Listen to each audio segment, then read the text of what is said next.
The day after my surgery, I woke up to find my husband and my mother-in-law in the room. Sorry, I was on a step ladder at work and I fell off. What are you doing? You're a part-timer, aren't you? Why not leave that to the full-timers? Is this another of your meddling ways? Can you not talk to me like that? I have to stay in the hospital for a while, so sorry for the inconvenience. Oh, speaking of, I just transferred this month's share of expenses to the bank account. I usually contribute to household expenses with my part-time earnings, but now I'm stuck here. I can't even cook, let alone shop. So I figured at least I can give them money. But my mother-in-law turned it down. We don't need your measly earnings. Can you stop making that? I'm doing my part face. Huh? I had no such intention. Intention or not, that's the face you're making. We don't need you. I'm here. Besides, how much can a part-timer really make? It's not a lot, but it's enough to help with groceries. Sure, whatever. My mom-in-law's unyielding attitude started to make me angry. I'm the one hurt, but neither of them has shown any concern. Then my husband, Ash, said something unbelievable. Frankly, you don't need to come back after discharge. You're just a liability. And it's a waste of time and money. Don't expect me to pay your hospital bills. What? He's right. It's your own fault you're injured. We're the ones who will have to shoulder the burden, so you should pay us. Why do the useless ones always cost so much? With that, Ash and my mother-in-law left the room. Both despise any form of expense. So it's no wonder they're angry about me being in the hospital, worrying more about money than about me. I've started to think I shouldn't have married in the first place. A few hours later. Oh, Miss Granite, long time no see. Is that you, Jimmy? What brings you here? I heard you got hurt, so I had to come visit. Just kidding. But I did hear from a former colleague that you're injured, so I took the time to come see you. Wow, you didn't have to. Aren't you busy? True, when I got headhunted a few years back, I was thinking of quitting because I wasn't used to the new environment, but thanks to your advice, I come this far. I will never forget that. Thank you so much. You're making it sound like a big deal. The person who came to visit me is a former colleague from the company I've used to work at named Mr. James. Everyone, myself included, called him Jimmy. After leaving the company, I would occasionally meet up with old colleagues, but Jimmy had been reassigned and stopped coming. Apparently, he was headhunted by another company and resigned. Back when I was still working at the company, he didn't strike me as particularly competent. I guess he found his calling somewhere and turned into a professional. But I didn't expect him to go out of his way to visit me in the hospital. Coming after seeing Ash and mom-in-law, his kindness felt particularly warm. I was still frustrated from what Ash had said to me earlier, so I vented to Jimmy. Really? Your husband sounds quite harsh. This isn't a joke. I'm genuinely frustrated and angry. Well, I don't get it. Where's your husband seeing incompetence? The Miss Granite I know was far from incompetent. She was a talented worker. You were sorely missed when you left the company. Work and marriage are different, you know. Fair point. I've never met your husband. Is he younger than you? Yes, he is. That's why he's so attached to his mother. They're always together, and instead of defending me, he joins Mom in complaining about me. It's so annoying. Thanks though, Jimmy. Talking to you lightened my mood a bit. Once I'm better, let's go out for a meal and invite others too. Absolutely. I'll come by again when I have some time. And with that, Jimmy left the hospital room. He's like a close female friend in some ways. He's the same age as my husband, but he's so much more mature in what he says and does. The difference between them makes me indescribable. Well, I chose Ash, so it's also my fault. Later, I began rehabilitation. During my hospital stay, all I could think about was wanting to go home as soon as possible. But if I go home, Ash and Mom-in-law will be there. I'd rather stay in the hospital. It's far less stressful. 2 weeks later, Ash comes to visit again, bringing mother-in-law with him. What do you want? Didn't you say I shouldn't bother coming home if I'm incompetent? Yet here you are, visiting me again. Hey, aren't you happy I came to see you? Frankly, if you're going to complain, you don't have to visit at all. Oh, easy there. Why are you so mad? I haven't even said anything yet. See, that's why our child acts distant with you. You always have this cold demeanor. Consider other people's feelings for once. That's why you end up hospitalized. Here we go again. Whenever Ash is criticized, mother-in-law goes all in with her supported fire. Even though it's a conversation between husband and wife, things never move forward when she chimes in. That's why I stay quiet when mom-in-law intervenes. Arguing back would only lead to more counter-arguments, and I'd be the one blamed in the end. This time, I was patiently waiting for the storm to pass, but it showed no sign of stopping. Worse still, they started talking about Ash's girlfriend. My son was thinking of marrying someone else before you, but they broke up over a trivial argument. He would have made amends if he'd apologized, but his pride's so high. He said he'd never apologize because it was her fault. Look, it really was her fault. I did nothing wrong. Sure, she had a good personality and was attractive. In hindsight, maybe I should have apologized. Then I would be married to someone useless like you. See, that's what I've been saying from the beginning. Are you sure you want to be with her? I always knew it was a bad idea. This proves I was right. It's just a fluke. I happened to choose an unsuitable partner this time. I'll be more careful choosing someone with similar sensibilities next time. The conversation was unbearable. I'm not the patient type to keep quiet forever. Moreover, this guy just mentioned choosing another partner. It seemed like he had thoughts of divorcing me. Well, it'll be a dream come true for me too. Frustrated, I let loose my anger on Ash and mother-in-law. You would have a lot to say, but this is just ridiculous. You mentioned I'm an unsuitable partner, but you're not even good enough to be called that.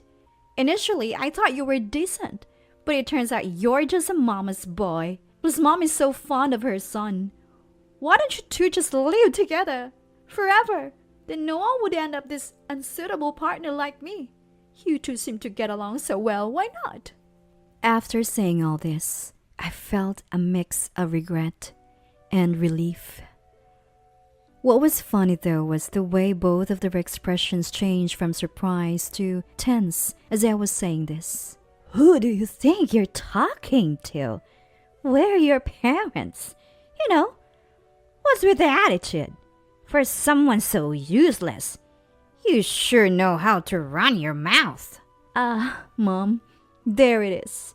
You're quick to call people incompetent, but are you so well-rounded yourself? Must be nice being perfect at your job at home, huh? You're really something. When I sarcastically praised mom-in-law, her face turned even redder. How dare you act so smug? Who do you think you are? I'm the patient here. You little... Just then, Ash intervened. Hey, enough is enough. From where I stand, you're way more incompetent than Mom. Mom raised me all by herself while holding down a job. Could you do that? I wouldn't know. I've never been in that situation. But if I were a parent, I'd teach my kids not to look down on others. It's not cool to call people incompetent, especially someone who's hospitalized. I see. Well, it's clear. We've never been a good match. Let's divorce. No point in staying together after all this. Fine by me. You were talking about being cautious with your next partner, right? That implies we're done. I wouldn't want to spend my life with you. Or your mother anyway. Huh. You do realize you'll be financially unstable if we divorce, right? How are you gonna afford these hospital bills?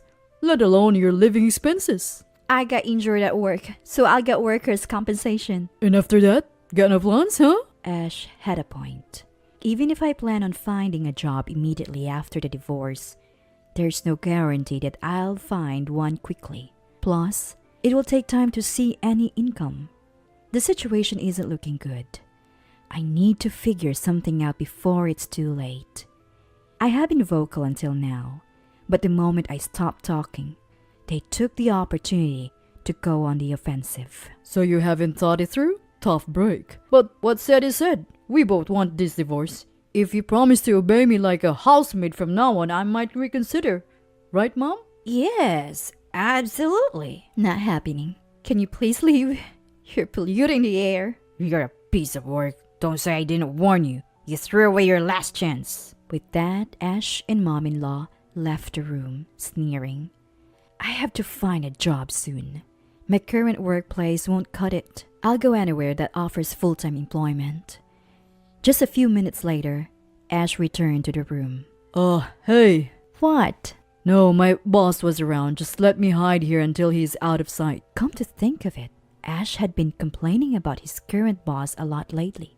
Apparently, Ash had been enjoying a slack job until this new boss came and shook up the department. Why is he coming this way? Could he be next door? What? Just then, there's a knock at the hospital room door. Ash shakes his head at me. I find his discomfort quite amusing. With a cheerful tone, I say, Come on in. To my surprise, it's Jimmy who walks in. Miss Granite, I had some free time, so I thought I'd come visit you. Wait, what are you doing here? Oh, Mr. James, good to see you. Huh? Oh, you must be Miss Granite's husband. Yes, that's him. Did I introduce you to Ash, Jimmy? I think this is your first time meeting. No, actually, we see each other every day. He's my subordinate right now. What? Really? It turns out, of all people, Jimmy is Ash's boss. Totally unexpected. Yet, it strikes me as an opportunity for a counterattack. I'm in a really good position right now. Might as well corner Ash gradually. So, Jimmy, how's Ash's performance at work? Hard to say in front of Miss Granite. He has areas for improvement, but the fact that he's sticking to it is admirable. We had drinks the other day, and he told me he respects me, so my expectations are high. When I look at Ash, he's staring at the floor, fists clench. He's probably thinking, don't say anything. So I decide to go ahead and speak. You know, my husband mentioned something about his boss. Turns out that was you, Jimmy. But I wonder if I should say this. Go ahead, no worries. Hey, Gwyneth.